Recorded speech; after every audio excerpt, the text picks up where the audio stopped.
Tyson, kick us off with a stock option yet. Yeah, so interesting. In fact, I want to involve Chris a little bit. I think what Chris is doing in some of his portfolios is very, very interesting. I'm going to sound like a broken record and sound kind of boring here. I've got a pure speculation stock that I like at these levels. And there's a lot of risk in this stock, but I think the reward over the next 6 to 12 months could be huge also. Is Ride, Lordstown Motors. It's one of those stocks. I've talked about it before. It's trading for, $6.39 right now.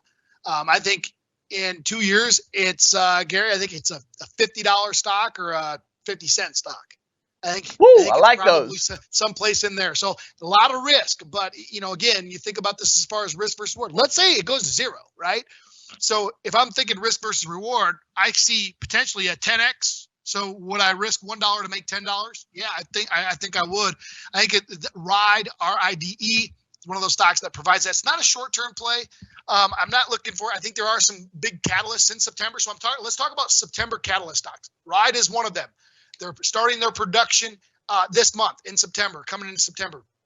Another really big one, my biggest position, is Beachbody. Beachbody is officially launching their MyFX or MyFX, which I really like the name of that bike, which is a competitor to Peloton. Peloton just lowered their prices in response to Beachbody. Beachbody, big thing is this: they have plans to do like $190 million of marketing, Chris. $190 million of marketing between now and Christmas. You guys are going to see Beachbody everywhere. They're launching their products.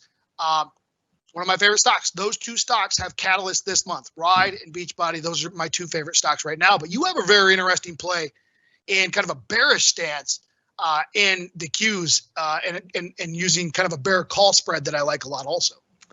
Yeah, we've been talking about it for the last couple of months, Tyson. We're completely, just based on the technicals for me, we're completely overstretched on the SPY and the Qs. So I put in another bear call spread. I have one that started, in the 370 level. I was in the 370 by 372, filled for that for $1. So it's basically a 50-50 trade. I think I've given myself enough time. I'm going out till September 30th. The one thing I'm trying to put my finger on is what would be the reason? That's the one thing I've been racking my head around is what the heck is going to be the reason that the markets drop? I mean, we could say we have new cases in COVID and Delta, and maybe when students go back to school and we're getting college sports kicking off again and cases start to go crazy, maybe that's enough to kind of put the kibosh on things. We also had the stuff going on in Afghanistan. We had the Jackson Hole Symposium. Fed's talking about their plan to taper with employment. I mean, the Fed's going to stay super dovish. The market loved what they heard over the Jackson Hole deal. This week we have non-farm payroll. What's going to be interesting is the labor shortage. If we start to see after Labor Day that we're not doing another round of stimulus for unemployment claims or jobless claims. If we have unemployment benefits extended again, then I think this stock market continues to run hot. But if we don't, I feel like the data plots, the Fed wants to see manageable inflation and full employment. And we're a long ways off from full employment because we literally have 7 or 8 million jobs that have not returned since COVID last year. And again, you talked about this a lot, Tyson, is, we were probably 5 to 10 years away from thinking automation is kind of going to replace the human worker. I think what happened last year in COVID was forcing companies to really think about what's going to happen now and how to plan for those next 5 or 10 years, because maybe it's wiser to start making the shifts into automation now. Maybe it's starting to build more efficiencies in earnings as opposed to maybe they sacrifice some revenue. Maybe they downsize a little bit. But I feel like the future of the worker, the human worker, is in jeopardy. And maybe it's 3 years away, 5 years away. But if you start seeing automakers building more, EV, which is less parts from your combustible engine to EV plays, and we've got this big green shift into 2030. So anyway, I'm getting ahead of myself, but I am in a bearish position right now on the QQQ. And the reason why is it's just ridiculous. Gary, you can attest to this. I mean, we know when a trend is overstretched, right? Technically, we're sitting at 350 bars on a daily chart. Usually I see this on higher time frames, daily charts. I'm looking at 200 to 250, and we start making tops and bottoms, and we start to balance out these trends. The Qs keep running higher. The SPYs keep running higher. The Russell last week, Tyson, had a massive gain. We're like 7+% off the lows on the Russell. So it's just the market just keeps running hot on these little 2 to 3% dips. And I think there's going to be at least a bit of a cleanse coming in the next 30 to 60 days. That's why I'm bearish on the Qs, trying to make a little bit of money. I'm also long on volatility. I'm playing the VIXY and trying to get a nice spike up on the VIXY up towards $40. So when all said and done, it's probably going to clean out. Like I said, 7 to 10% correction is expected. If we get it, I'll probably make a good amount of money. I'm long volatility. I'm short on the Qs. I'll make some good money on it. It's a nice little hedge. And another thing you and I talk about a lot in Equities on Demand is the value versus growth portfolio balancing. And that's what we also are doing. Like, I have a lot of value stocks that are kind of inflation proof, infrastructure friendly, and those have actually been some of my biggest winners. And I'm continuing to run them and ride them.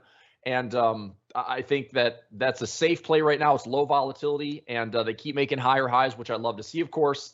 And so I've got a nice blend of growth, like you said, a couple of great stocks there, and also value. So I'm trying to do that where I'm positioned for anything. And you and I have had to do a really kind of crafty job of doing that in Equities on Demand, where we have a balanced portfolio, because a lot of uncertainties out there, a lot of things that are happening that are kind of weird correlations.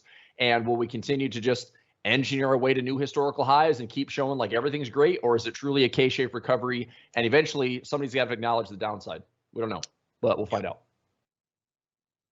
I like it. There's a lot. Last thing real fast, Gary, we're in a really interesting area right now for the market. If you guys want to write some of these stickers down, that I like that there are some companies out there that I think are 10, 20x companies that are being beat up because they were SPAC plays, because growth is getting destroyed.